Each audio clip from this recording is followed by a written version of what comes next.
নভেম্বরের শুরু থেকেই শীতটা মোটামুটি পড়ছিল, কিন্তু মাঝপথে আবার ওই যেটাকে বলে হাওয়া একদম গায়েব হয়ে গিয়েছিল। আর তারপর কিন্তু বারবার খবর এসেছিল যে বঙ্গোপসাগরের বুকে একটার পর একটা সিস্টেম তৈরি হচ্ছে। এই কয়েকদিন আগেই তো ঘূর্ণিঝড় দ্বিতীয়, আপনাদের মনে থাকবে, ঘূর্ণিঝড় দ্বিতীয় আর পূর্বাভাস মিলেছিল এবং তার কিন্তু জন্ম হওয়ার পর থেকেই মানে আবহাওয়ার আপডেট নিয়ে একটা চিন্তার বাতাবরণ শীত প্রেমীদের মনে জাঁকিয়ে বসেছিল। কারণ এই নভেম্বর যাচ্ছে, ডিসেম্বর আসছে, এই সময়টা তো একদম ভরপুর শীতের মরশুম, তো তার ফলে শীতে কতটা প্রভাব ফেলবে তাই নিয়ে একটা চিন্তার মেঘ দানা বেঁধেছিল। তবে তার প্রভাব কিন্তু বাংলায় খুব একটা পড়েনি। কয়েকদিন আগেই আমরা বলেছি যে এইবার বাংলায় কিন্তু একটা জাঁকিয়ে ঠান্ডা পড়ার সম্ভাবনা তৈরি হতে পারে। এখন আবহাওয়া দপ্তর কী বলছে? আজ হাওয়া মোড়কে সবটা নিয়েই কথা বলবো আপনাদের সঙ্গে।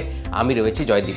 দ্বিতীয়ার কথা বলছিলাম, ঘূর্ণিঝড় দ্বিতীয়া কিন্তু স্থলভাগে ঢোকার পর মানে উপকূলবর্তী এলাকায় আসার পরই সে কিন্তু শক্তি ক্ষয় করেছে।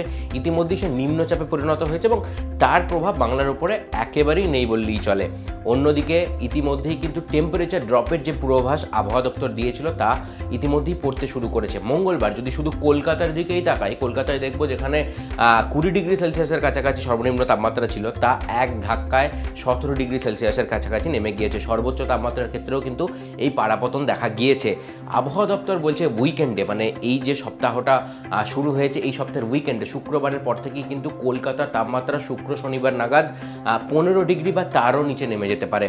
কলকাতায় যদি নামে, স্বাভাবিকভাবেই কলকাতা এবং আশপাশের জেলাগুলোতে তাপমাত্রার আরও বেশ কিছুটা পারাপতন দেখা যেতে পারে। পশ্চিমের জেলাগুলোতে উইকেন্ডে আপনার 11 ডিগ্রি সেলসিয়াসের তাপমাত্রাও কিন্তু দেখা যেতে পারে বা কিছু কিছু জায়গায় কিন্তু তারও কম তাপমাত্রা দেখা যেতে পারে। মূলত বাঁকুড়া, পুরুলিয়া, বীরভূম, পশ্চিম বর্ধমান এই জেলাগুলোতে কিন্তু সবথেকে বেশি পারাপতন দেখা যেতে পারে বলে আবহাওয়াবিদরা মনে করছেন। বৃষ্টির পূর্বাভাস একদম নেই, মানে একেবারে শীতের যেটাকে বলা হয় শীত প্রেমীরা যার জন্য অপেক্ষা করে থাকেন সেরকম একটা মনোরম পরিবেশ আগামী কয়েকদিন কিন্তু বাংলার বুকে বিরাজ করতে চলেছে, তেমনটাই জানা যাচ্ছে। অন্যদিকে উত্তর পশ্চিম ভারতের যে ঝঞ্ঝার যে একটা বাধা তৈরি হয়েছিল বাংলা ঠান্ডা হাওয়া ঢোকার ক্ষেত্রে, সেই বাধাও কিন্তু ধীরে ধীরে বেশ কিছুটা কাটতে শুরু করেছে। অন্যদিকে উত্তরবঙ্গও কিন্তু ইতিমধ্যে শীতল হতে শুরু করেছে। দার্জিলিংয়ে জাঁকিয়ে ঠান্ডা, সেখানে এদিনই মানে যেদিন আপনারা এই খবর দেখছেন, এই দার্জিলিংয়ে কিন্তু 6 ডিগ্রি সেলসিয়াসে নেমে গিয়েছে তাপমাত্রা। আগামী কয়েকদিন কিন্তু আরও বেশ কিছুটা পারাপতন হতে পারে। দার্জিলিংয়ের পাশাপাশি পার্বত্য যে সমস্ত অঞ্চলগুলো রয়েছে, অন্যান্য যে জেলাগুলো রয়েছে, কালিম্পংয়ের মতো যে জেলাগুলো রয়েছে, সেখানেও কিন্তু পারাপতন দেখা যাবে।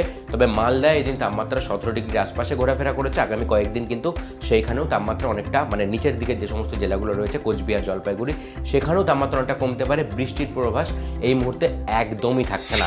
আজ হাওয়া মোড়ক এই পর্যন্তই। শীত আরও কতটা জাঁকিয়ে পড়ছে, তার কামড়ই বা কতটা তীব্র হচ্ছে, সবটার দিকেই আমাদের নজর থাকবে। আপনাদের নজর থাকুক TV9 বাংলা ডিজিটালে।